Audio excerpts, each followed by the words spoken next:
L'épidémie de coronavirus a des conséquences sur tous les secteurs et ce n'est pas Jean-Michel Aulas qui dira le contraire. La planète football est désormais à l'arrêt. Partout dans le monde, les championnats sont mis en pause pour une durée indéterminée.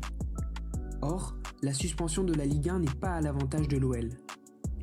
Dans le cas où la saison ne pourrait pas être terminée et le classement actuel figé, Lyon, 7e, ne serait pas qualifié pour les compétitions européennes, à l'inverse des saisons précédentes.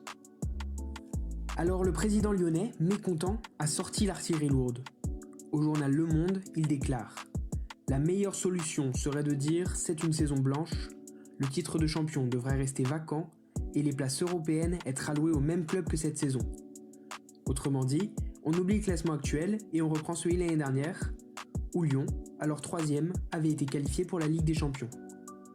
Les clubs français engagés en C1 la saison prochaine ne seraient donc plus Paris, Marseille et Rennes, mais Paris, Lille et Lyon. Au-delà des querelles médiatiques que cela a générées, une réelle question se pose. Qui mérite ces places en Ligue des Champions ?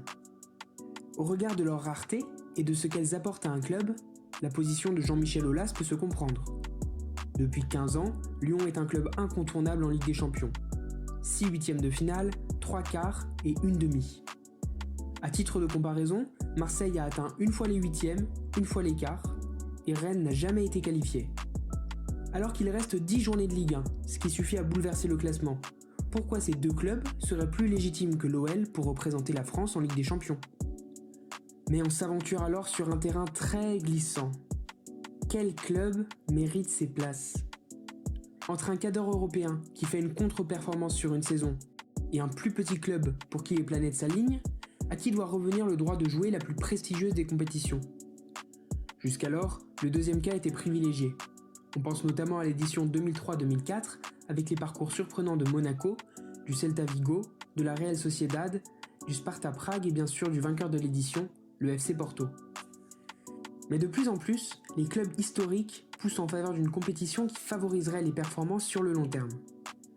Ainsi, le projet de création d'une ligue fermée pour les grands clubs européens, qui ne serait renouvelée que d'1 ou 2 membres chaque année, permettrait aux grandes équipes de réduire leurs chances de ne pas participer à la compétition.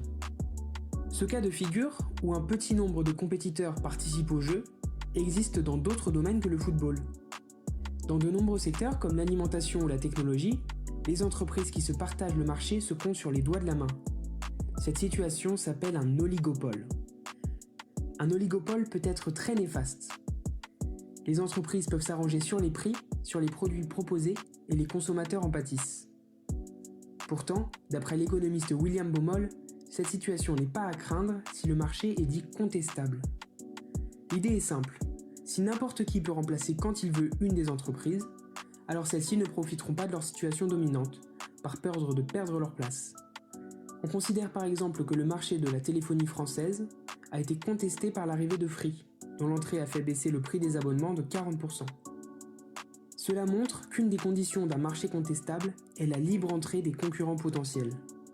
Si des barrières à l'entrée existent, si on ne peut pas vendre comme on veut des produits, la position dominante des entreprises présentes ne peut pas être remise en question. Ces barrières à l'entrée, ce sont les mêmes que celles prônées dans le cas de la ligue fermée dont nous parlions tout à l'heure. Il s'agit de remettre en cause la contestabilité de l'oligopole. En résumé, ce sont toujours les mêmes qui jouent, et tant mieux. À terme, ces barrières risquent de tuer toute compétition et d'éradiquer les surprises. Si la saison prochaine, Rennes participe pour la première fois de son histoire à la Ligue des Champions, tant mieux. Les places en Champions League doivent être contestables, et à l'OL de prouver qu'il pourra les atteindre la saison prochaine.